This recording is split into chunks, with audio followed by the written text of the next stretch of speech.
السلام علیکم ورحمۃ اللہ وبرکاتہ۔ بسم اللہ الرحمن الرحیم۔ زبیر کمرے میں پہنچا تھا اور دروازہ لاک کر کے غصے سے مہین کو دیکھنے لگا تھا جو بیڈ پر سو رہی تھی۔ لمبے بال تکیے پر بکھرے ہوئے تھے، دوپٹہ تکیے کی سائیڈ میں رکھا ہوا تھا جس کی وجہ سے اس کا سراپا بہت نمایاں نظر آ رہا تھا۔ کمفرٹر کمر تک اوڑھا ہوا تھا اور اس کی سانسیں اوپر نیچے ہو رہی تھی جو دنیا جہاں سے بے خبر نیند کی وادیوں میں کھوئی ہوئی تھی۔ وہ غصے سے بیڈ کی طرف بڑھا تھا جہاں وہ دشمن جان نیم دراز تھی اور بیڈ پر پہنچ کر وہ اس کے قریب ہوا تھا اور اس کے چہرے پر جھکا تھا۔ آنکھیں غصے سے سرخ ہو رہی تھی۔ آج یہ تمہاری معصوم شکل دیکھ کے تمہیں معاف نہیں کروں گا میں مہین، تمہیں آج حساب دینا ہوگا، آج نہیں بچو گی تم مجھ سے۔ وہ اس کے چہرے پر جھکے ہوئے اس کا چہرہ دیکھتے ہوئے غصے سے بول رہا تھا۔ وہ جو روتے روتے نیند کی آغوش میں چلی گئی تھی، کسی کا بھاری وجود اور گرم سانسیں خود پر محسوس کر کے ہوش میں آنے لگی تھی۔ مہین کو اپنے اوپر کسی کا بھاری وجود اور گرم سانسیں محسوس ہو رہی تھی تو اس نے جھٹ سے آنکھیں کھولی تھی، پر اس سے پہلے کہ وہ اٹھ کے چیختی زبیر اس کے منہ پر ہاتھ رکھ کے اسے خاموش کرا چکا تھا۔ شش، چپ، بالکل چپ، ایک آواز بھی نہ نکلے تمہارے منہ سے۔ وہ اس کے منہ پر ہاتھ رکھتے ہوئے بولا، آنکھوں سے جیسے لہو ٹپک رہا تھا۔ مہین ابھی نیند سے بیدار ہو رہی تھی۔ اس کے اپنے اوپر جھکا ہوا دیکھ کر آنکھیں پھاڑے اسے دیکھنے لگی۔ بہت رحم کر لیا میں نے تم پر، بہت ترس کھا لیا، پر آج جو تم نے کیا ہے اس کی سزا ضرور ملے گی تمہیں۔ مہین اس کے الفاظ سن کے کانپنے لگی اور اسے خود پر سے ہٹانے کی کوشش کرنے لگی۔ وہ اس کے سینے پر ہاتھ رکھے اسے دھکا دینے کی کوشش کر رہی تھی۔ زبیر نے اس کے ہاتھوں کو قابو کیا تھا۔ چھوڑو مجھے، دور ہٹو مجھ سے، وہ روتی ہوئی بولی تھی۔ کیوں چھوڑوں؟ بیوی ہو میری تم، چھوڑو مجھے۔ زبیر وہ اپنا ہاتھ چھڑانے کی کوشش کر رہی تھی۔ زین کو کیا بتایا ہے تم نے؟ میں نے کچھ نہیں بتایا انہیں۔ جھوٹ، بالکل جھوٹ، وہ چیخا تو مہین مزید سہم گئی تھی۔ تم نے اس کو کہا کہ میں تمہارے ساتھ زبردستی کر رہا ہوں اور میں نے تم پر ہاتھ بھی اٹھایا ہے۔ دنیا جہاں کی مظلومیت دکھا کر آئی ہو اسے میں تمہیں دکھاؤں گا کہ زبردستی کسے کہتے ہیں۔ وہ اس کی گردن پر جھکا تھا۔ زبیر، میں نے کچھ نہیں کہا، اس سے پلیز میرا یقین کرو، وہ روتے ہوئے انتہائی بے بسی سے بولی تھی۔ زبیر اس کی گردن پر اپنا لمس چھوڑتا ہوا اس کی شانوں پر سے اس کی قمیض کا گلا نیچے کر گیا تھا۔ مہین تڑپ رہی تھی پر وہ اس کی بات پر یقین کرنے کو راضی نہیں تھا۔ مہین اس کا لمس محسوس کر کے اس کو خود سے دور کرنے کی کوشش کر رہی تھی۔ آنکھوں سے آنسو بہہ رہے تھے، اس کی جان جیسے نکل رہی تھی۔ وہ ایک کے بعد ایک زخم دے رہا تھا۔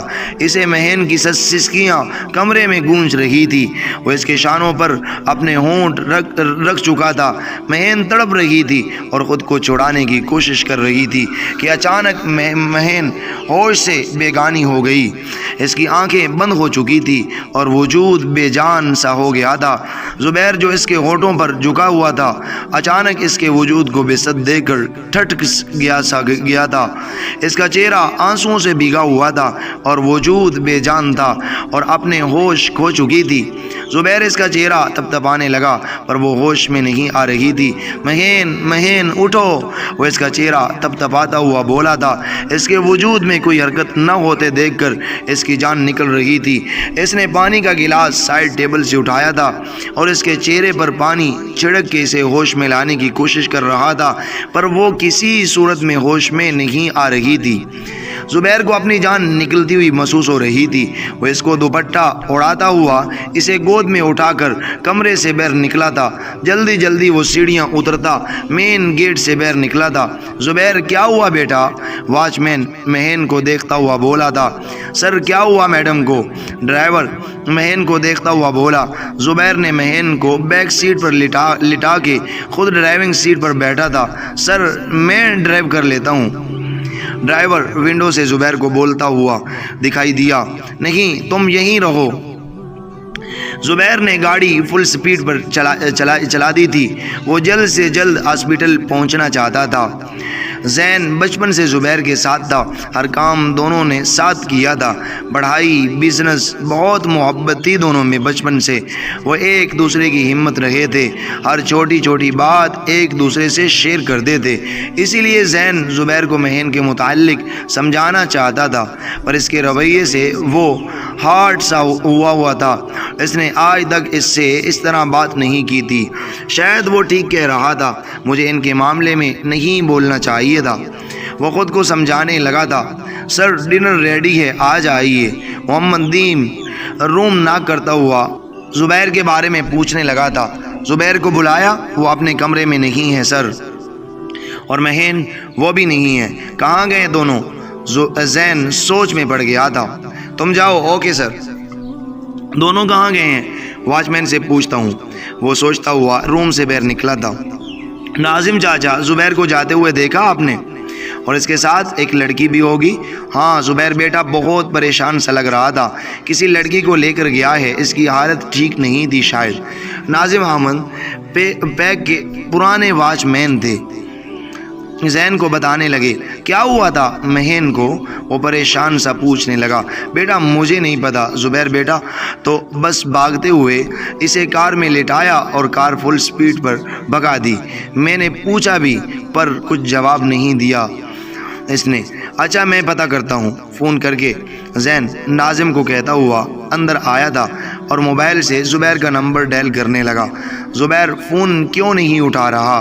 وہ موبائل کو دیکھتا ہوا بولا۔ کیونکہ صرف رنگ جا رہی تھی، وہ اٹینڈ نہیں کر رہا تھا۔ اگر ڈاکٹر کو بلاؤ، ریسیپشن پر چلاتا ہوا بولا تھا۔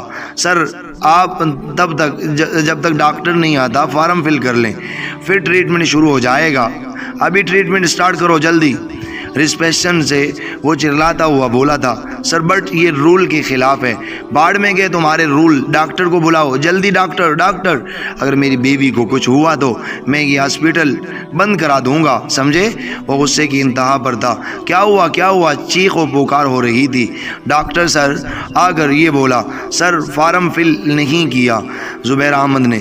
ڈاکٹر زبیر کو دیکھتا ہوا بولا تھا، میری بیوی بے ہوش ہو گئی ہے، ڈاکٹر اس کو ہوش میں لاؤ جلدی۔ زبیر ڈاکٹر کو دیکھتا ہوا بولا تھا، اس کو ICU میں لے آؤ جلدی سے۔ ڈاکٹر بولتا ہوا ICU میں گیا تھا۔ ڈاکٹر کو اندر گئے کافی ٹائم ہو چکا تھا۔ زبیر بیر چکر مار رہا تھا، وہ اپنی ذہنی حالت سمجھ نہیں پا رہا تھا۔ اسے لگ رہا تھا کہ اس کی دھڑکن بند ہو جائے گی۔ اسے شدت سے اپنی غلطی کا احساس ہو رہا تھا۔ ناظرین یہ ناول ابھی تک جاری ہے۔ اگر آپ کو یہ ناول پسند ہے، آئی ہوپ کہ میں امید کرتا ہوں کہ آپ کو یہ ناول بہت زیادہ پسند آیا ہوگا، کیونکہ یہ ناول حقیقتاً انسان کی زندگی کو بدل دینے والا ہے۔